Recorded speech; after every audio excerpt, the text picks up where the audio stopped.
Assalamualaikum warahmatullahi wabarakatuh. Waalaikumsalam warahmatullahi wabarakatuh.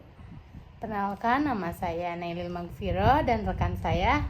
Saya Safira dari kelas spesialisasi Industrial Control.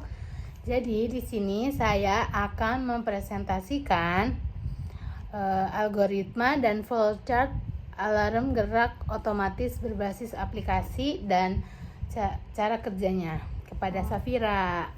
Oke. Nah, Pir, di sini tuh saya bikin algoritma sama flowchartnya buat bikin alarm gerak otomatis. Nah, kita ke algoritmanya ya. Oke. Nah, pertama mulai. 2. Pembuatan alarm gerak otomatis berbasis aplikasi.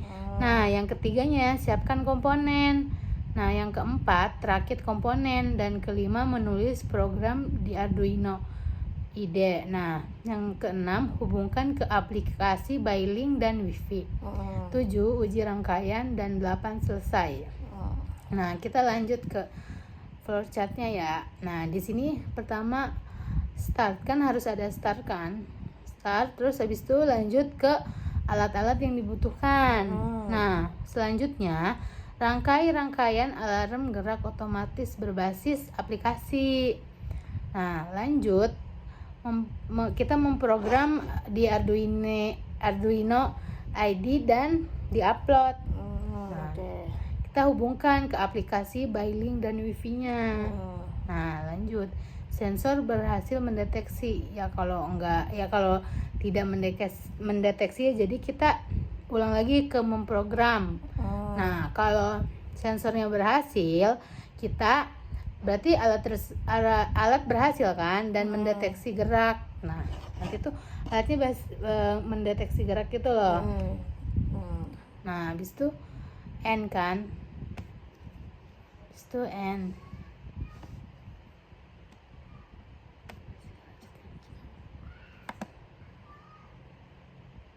Nah, kita ke rumus cara kerja alarm gerak otomatis berbasis aplikasi. Nah, di sini tuh yang pertama instalasi sistemnya. Nah, jadi kita memakai USB 32.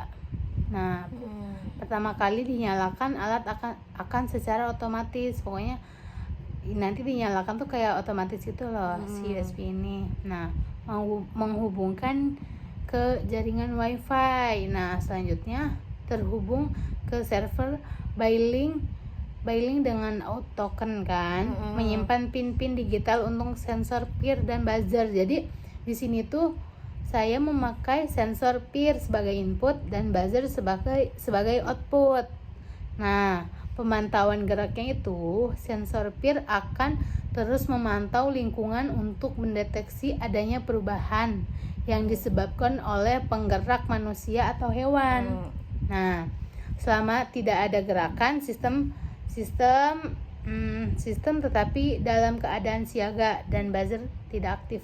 Jadi kalau nggak ada juga tetap siaga nih si sensornya ini. Nah, deteksi geraknya itu jika sensor peer mendeteksi adanya pergerakan, maka si buzzer ini akan bunyi, Pir. Akan bunyi secara otomatis kan sebagai tanda dan peringatan. Nah, terus sistem akan mengirim notifikasi ke aplikasi by link milik yang pengguna ini. Nanti ada notifnya kayak gerakan terdeteksi gitu. Terus ada 4 kontrol melalui aplikasi by link. Nah, di dalam aplikasi by link ini terdapat tombol fitur untuk mengontrol buzzernya, Pir. Nah, penggunaan dapat menekan tombol matikan alarm untuk menghentikan bunyi buzzer kapan saja. Nah, setelah itu tombol ditekan, buzzer akan berhenti dan sistem kendali ke mode siaga lagi untuk memantau gerak selanjutnya. Jadi kalau udah nyala nih, ada nih yang gerak. Nah, di situ nanti dia bakal lanjut lagi, ada yang gerak lagi nggak gitu. Hmm. Terus pantauan berulang. Nah, di sini itu proses pemantauan gerak akan terus berlangsung kan. Eh, terus akan terus berlangsung. Nah, terus habis itu proses pemantauan gerak akan terus berlangsung selama alat masih mendapat daya. Oke. Terus sistem berjalan otomatis tanpa berhenti hingga alat dimatikan. Jadi sistemnya tuh bakal berjalan otomatis. Jadi kalau dia dimatikan baru kan. Ya Oke. gitu. Oke. Cukup sekian dari saya. Mungkin ada pendapat Pir atau apa? Oke, Nailil, sebelumnya makasih nih tadi udah ngejelasin secara baik. Pendapat saya yang pertama yaitu tadi secara sistematika algonya sama flowchartnya itu cukup tersusun dengan rapi dan jelas ya, yang menunjukkan bahwa urutan langkah dari persiapan hingga ke pengujian alatnya. Lalu yang kedua,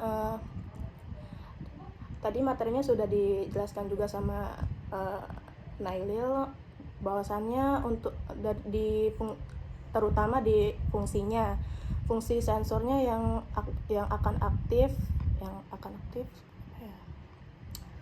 yang terutama di bagian fungsi sensornya dalam mendeteksi apa tadi pergerakan ya, mendeteksi pergerakan untuk mengaktifkan sistemnya secara otomatis. Udah sih, cukup itu aja. Good. Cukup sekian dari saya. Wassalamualaikum warahmatullahi wabarakatuh. Waalaikumsalam.